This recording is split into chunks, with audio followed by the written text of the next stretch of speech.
Hey everyone, welcome back to the channel. Today, let's quickly chat about the latest updates on the United States economy.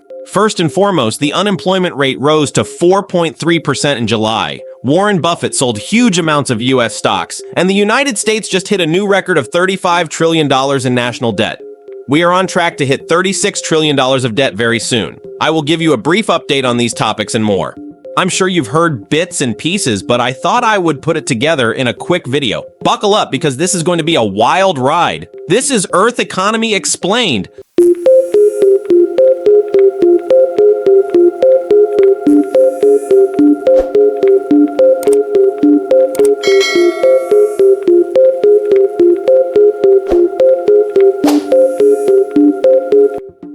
This is very shocking. Every day, we spend $2.5 billion on interest expenses alone of the U.S. debt.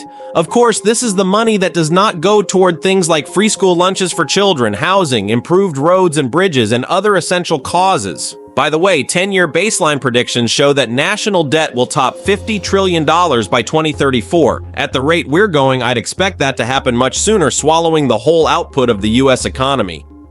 Another very worrisome data to discuss is the employment data.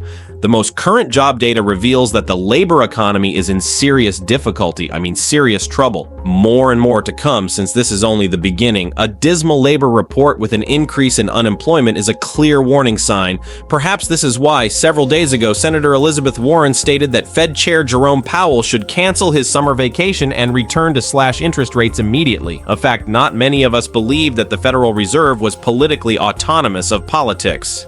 Do you think the Federal Reserve is an independent body? However, I thought that was a little too blatant. So the Bureau of Labor Statistics reports that, as shown in chart 1 on your left, the unemployment rate is gradually increasing. However, we can see the pattern. Employment stays below 2023 levels. According to the Bureau of Labor Statistics, the unemployment rate rose to 4.3% in July, and the number of unemployed individuals grew. These figures are higher than the jobless rate a year ago, which was 3.5%. The number of unemployed people was 5.9 million. Isn't this number too high for an economy that's doing so great? According to Secretary Janet Yellen and President Joe Biden, it just doesn't connect. We have the best economy in the world. And since I've come to office, our GDP is up, our trade deficit with China is down to the lowest point in over a decade. By the way, the previous month's statistics was revised down once further, indicating that the U.S. economy has slowed significantly more than first predicted. To be honest, their forecasts are entirely worthless at this moment in time, totally meaningless. How much value are you going to place on a forecast provided by an entity that continually adjusts their actuals down on a monthly basis? This is just hilarious at this point. However, I believe this demonstrates that they are beginning to admit that things are not going as intended. This is not going to be good, and you should take heed of these lower than expected readings and make adjustments based on the plan. As a result, employment growth was underwhelming, with only 114,000 new jobs added. This is about 50% below the monthly average. In truth, all of the net job gains month over month as of July were part-time jobs. So it is people's second or even third employment. So in other words, gig employment is increasing. The U.S. economy actually suffered losses. As of July, little more than 1 million full-time employment have been eliminated. This is unbelievable and worrisome. By the way, Bloomberg recently reported that Goldman Sachs has increased the likelihood of the U.S. entering a recession from 15% to 25%. Yes, you heard that right. According to Goldman Sachs, there is a 25% chance that the U.S. will enter in a recession. But aren't we in a recession already for quite some time now? Of course, we are all aware that we are currently experiencing a recession, and we have been for a while. Bloomberg reports that more Americans are deemed long-term unemployed, working part-time for economic reasons, of course. Those of us who have been monitoring these strands have known this for months. Part-time employment increased month after month because an increasing number of Americans required an extra source of income to help them make ends meet.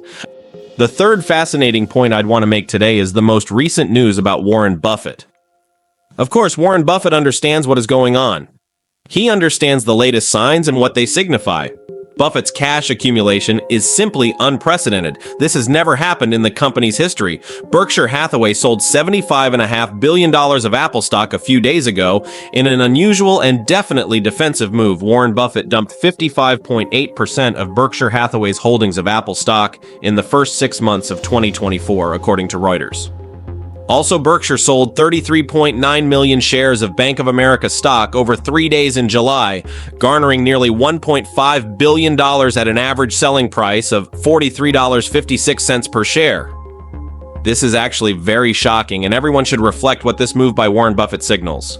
Considering that everyone knows he is a long-term investor, we can ask ourselves, what is he preparing for? Does he see a market crash soon? I'm going to make a separate video about the recent events surrounding the US stock market.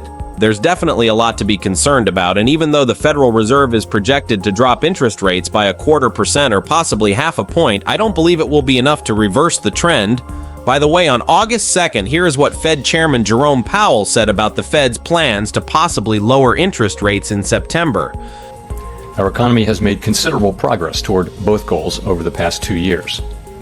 The labor market has come into better balance, and the unemployment rate remains low.